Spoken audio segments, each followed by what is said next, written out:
So welcome everybody to our first pop-up literary festival. So obviously due to COVID and one thing and another, we will be running literary events throughout the year as we are allowed. So some of these events may be taking place at our venue in Ellenborough Park.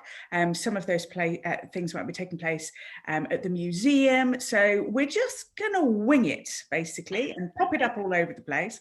But as it is World Book Day, we thought that we would pull together some incredible authors that we've got in our region. And so joining me now is Vikki FitzGerald, who is an incredible author, who has helped me out by allowing me to put her books in our notice boards that I covered in fairy lights and made really pretty just before Christmas, and they were there for a couple of months. So thank you, Vikki, for that. Crime thriller. What is the psychological sort of thought behind it? What attracted you to crime? Are you a secret criminal? What made you want to write about crime? Some people think I'm a criminal. Basically, I was a journalist. Started out in Western for the Western and Worle News many moons ago. I moved over to the Bristol Post, and I was their Weston-super-Mare girl. And obviously, I covered everything from council meetings to murders. But I was always attracted to the crime. As soon as I hear a fire engine or a police car, I'd be like, oh, let's follow them, see what's happening. It was just the journalist nature. You just wanted to get to the story and find out what it was. And then Adidas man came along. I don't know if you remember him. So he was a sex attacker, attacking women on the Worle estate about 14 years ago. Wow, I didn't remember this at all, but then I did leave Western and come back, so that might be why. Okay. So It was like the biggest manhunt I think Western's ever known. The police issued something like 20,000 alarms for women. And this man appeared from nowhere, started attacking women over the course of 13 days. And I was obviously covering the case for the newspaper, and it just became, I shouldn't say it, but it became exciting because you just wanted to get to the story first. And then a couple of years later, I thought, that would actually make quite a good story. And I started to draft a novel on it, which became my first book, Briguella, sort of 14 years on. Fantastic. And so, I mean, and that must have been quite uncomfortable. Was it uncomfortable writing about something that was real, or did you heavily fictionalize it? At the start, I tried to write about it as real as possible, and I sent it off to a publisher in London, and they sort of did say, perhaps it could be a bit too shocking. Maybe you should tone down the attacks slightly, maybe turn them into murders instead. So that's what I did. That makes sense. And also, I guess you'd have to be extremely sensitive for any living relatives and things like that, that you'd have to take all of that into consideration when creating something like this. So I basically turned him from the sex attacker that happened in Weston into a serial killer. The places were the same, so obviously renamed places, but I just wanted the girls in the main character is a journalist called Kate Rivendell. So obviously she was me, and I was writing from my perspective of like pounding the streets with my notepad in the rain, trying to get the stories.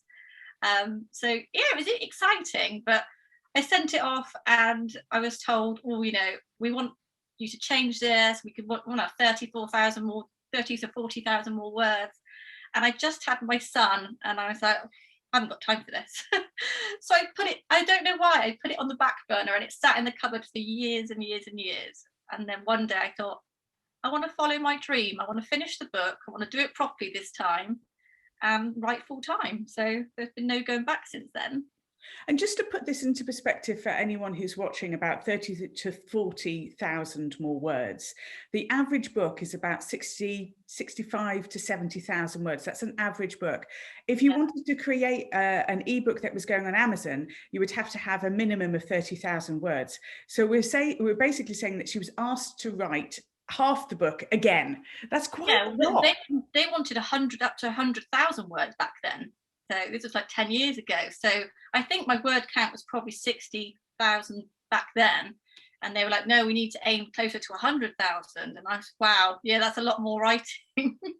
With a newborn baby, I didn't have time. Well, I mean, and that is huge. And I think that people need to honour that. And anyone who has got a book that's in their bottom drawer that they're kind of thinking, I will get around to this one day. Or even that bottom drawer being the bottom drawer in your heart, where you're like, I would love to write a book, but I just don't have the time, or I have a family, or one thing and another. I think you're giving a really good inspirational message there that, you know, don't give up on it. Just, you will find the time to do it, but don't, whatever you do, throw the manuscript away. Exactly. I just thought my time will come when I'm ready. And obviously it was 10 years later, roughly. And this time I went out and I conducted research with forensic experts and the police, and went to the mortuary, did all the strange things. My friends are like, what are you doing? And I said, well, I want it to be as authentic as possible. And I'm so glad that it didn't get published 10 years ago, because it had time to become better. And also time as well for those incidences that were real to have actually passed as well, which is really good. So it sounds to me like writing has always just been part of your soul for going into journalism. What were you like as a kid? Were you kind of like always making things up, always having like an imaginary life? Did you always have a pen in your hand? Were you always reading books? I was always reading books. Randomly, I was reading point horror books, and my sister was reading point romance. And then I started watching something called Press Gang on television. Oh, I loved Press Gang. I remember it. Yeah, do you know what's crazy about this is I actually ended up working with in a play in the West End, Dexter Fletcher.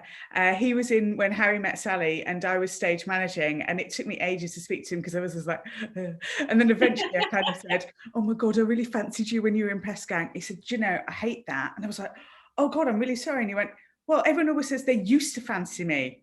And I was like, and I was like, you're only married now, so let's just drop that subject, shall we? That's brilliant. But I remember Press Gang. So is that what inspired? So yeah, so they're like these kids, they're writing their little newspaper called the Junior Gazette. And I don't know why, I'd come in from school and I'd sit there, do my homework and draw on bits of paper, my little newspaper, and draw pictures and write the little articles. And I was probably 9 then. And obviously went to school and like, what do you want to do when you're older? And my friend Lindsay at the time said, I want to write when I'm older. And I was like, I want to write too. And from that moment forward, I thought, yeah, perhaps I could be a journalist. And it went from there, really. How has being a published author changed your life? Well, I'm not famous yet. I'd like to be. It's just exciting because people say to me, oh my God, that's so interesting what you do. And everyone always wants to show an interest. And everyone always wants to be a character in my book. So if anyone asks me, I say, I'll write you in, but you have to ask me. Okay, great. I'd like to be a murderer, just saying. Actually, don't do that. Don't do that. I've already been written into a sitcom. That was uncomfortable enough. But yeah, I mean, so in terms of it changing your life, are you saying that it kind of hasn't changed your life? Or is it just the fact that people pay a particular interest, you know? People have interest, but it's just about to take off to the next level. So 2 years ago, I flew over to the Dublin Writers' Conference, and that was with my second book, Kill List, which is not published yet. And the idea was I was going to pitch to Ken Atchity. He was a Hollywood producer who produced the Meg film. Do you know the shark film? Yes, I do, yeah. So it was going to be done via Skype, and you could have the chance to pitch your book into a movie or TV series adaptation. And I thought, why not? You know, someone's got me picked. So I flew over there. At the time, I was just going through my divorce. So I thought, this is my time for a new life. So I need to focus on me now. Flew over there, pile of nerves, pitched. He sort of got the idea and said, send me your treatment. But I don't think he kind of understood the concept. And the line was quite bad. It kept breaking out. And I kind of went home and thought, oh, I've ruined my chance. And hey ho, sent him the treatment. Never read a treatment before in my life, so didn't really know what I was doing. And he didn't really get back to me. And I thought, okay, 2019 or 2020? 2019, he flew over from Hollywood and was actually going to deliver a workshop on how to. Sorry, I'm messing my words up now. I have to edit this. Yeah, he flew over and delivered this workshop on how to pitch professionally. And we had the opportunity to pitch again. And there was about 50 people. And we had 1 to 2 minutes to go up in front of the whole room. And I thought, I've got nothing to lose, I'm going to try again. And then I got put in the top 10 and had to go back sort of 2 hours later in front of him and a lady from Netflix. And then, yeah, my idea was chosen out of everyone from the day. So he was like, right, I want your treatment again. Wow. This time I went away, obviously, and did it professionally, put a lot of effort and time into it. And then when was this? This was July. Yeah, I must have sent the treatment to him in August. And it was sort of, time was ticking on and I was waiting and waiting. Broke my leg, fell off my bike, ended up in hospital with like 9 fractures in my leg. And I'm still there with my laptop on morphine, trying to finish like my drafts of Kill List because he wanted me to make some changes. And then out of the blue, he came back to me and said, I love it. And if you haven't published the book, I want to publish the book too. So yeah, it's in the pipeline now. He's put the books in the final stages of publication and hopefully it'll be a TV series. That's incredible. So this is going to be now a TV series on Netflix. Hopefully, yeah. So he wants to get the book out, get some reviews going in first, and then pitch it. It's all ready to be pitched. So for something that epically big, what have you done in terms of covering yourself? Have you had a lawyer go over contracts? Have you looked at it in that way? Or has it just been like, this is just an amazing opportunity, let's just roll with it? No, because I kind of made a big mistake. Not a mistake, I didn't do enough research with my first publisher, so I don't actually get a lot from my first book, and I've probably got a year left before I can come out of that contract. So this time around I thought I don't want to mess up. I spent a lot of time reading about publishing contracts, and I spoke to a couple of solicitors just to get a bit of advice, and also I had the help of a couple of authors in America who have been through the same process, and they looked at the contract for me, and they're like, yeah, that's good, but you need to put this in and make sure you don't hand your copier right away. So I think that process probably took about a month just to get me to have the nerves to sign the contract, because I just didn't want to this was like my baby, I didn't want to give it away and then end up losing everything. Yeah, and that's really important, because I know that this has happened to friends of mine who have, been working on a TV show idea. I mean, I'm not making you scared, you've done all the right things, but literally the guy moved companies and took the whole idea with him, and they didn't get anything for it. And I think when it's a little bit like having had the winning lottery ticket and somebody stole it, because in terms of, if this ends up on Netflix, it's the copyright person, that if they turn it into a major blockbusting film, this is you becoming a millionaire. It's a huge, huge deal. So congratulations, that's extraordinary. We're going to have to find, this is the kind of like the blue plaque in the making, isn't it? This is the person who suddenly goes, oh, she used to live in Weston, she lived there. It's that kind of thing. It's exactly that. So congratulations on all of that. This is an exciting ride for you. So how do you feel like, for the woman that you are now, to stepping into being somebody who could be really recognizable as a leading, you may be being asked to write in other TV series where they have multiple writers. I'm kind of like thinking about how amazing Shonda Rhimes is, with her Grey's Anatomy and all of the things that she's done, and Bridgerton and that kind of thing. And then, of course, she's our American counterpart. But when you think about the lady who wrote Fleabag and her life, do you ever acquaint yourself with that kind of thing and think, my goodness, what this could actually mean later on down the line? I haven't got that far with it, to be fair. That just would be like my ultimate dream. I never even thought I would get this far, from messing up my words in the room and him saying to me, do you get tongue-tied with your children? And me thinking, right, you've blown it again, to getting to the stage where he's got my treatment, he's saying it could probably make several seasons. It's just so exciting, but there's that tiny part of me that's like, I can't get too excited in case it doesn't happen. Then I won't be disappointed. I know what you mean, but then, don't you think that's just a massive waste of excitement? I know. It's just I remember hearing. I want it so badly. It's just yeah, it would be life changing for me and the children. Like, Oh, it just a absolutely dream. will, and how they're going to look at you as well as like hero mum and all the rest of it. That it's just like it's so inspirational for everyone, but especially your kids. But it Oh, makes me think of something that Brené Brown said, and I'll just share this with you. She was talking about her own children. She was saying that when they were growing up, you know, she'd look in on them at night and think, oh my goodness, like, I don't think I could love these kids more. And then feel frightened that something might happen to them and then sort of try and withdraw love. And she sort of realized you really can't do that. And I think it's a little bit like having this kind of dream. We fear really indulging in the fantasy of it, but actually, it's a little bit, I think it's a little bit like falling in love.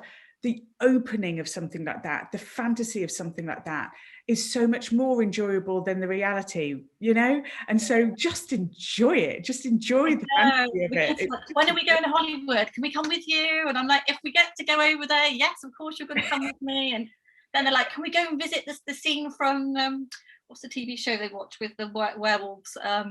Teen Wolf. They're obsessed with Teen Wolf. They're like, can we go to that place? And I'm like, calm down, calm down. But they are excited, and you know, they encouraged me to write my second book. Well, second turned into third, but because the other one hasn't been printed yet. That was my memoir called Still Standing, and it's Great. True life story about me, which I'd never thought I'd do in a million years. Yeah, it's a very, very encouraged vulnerable thing to They do. said, Yeah.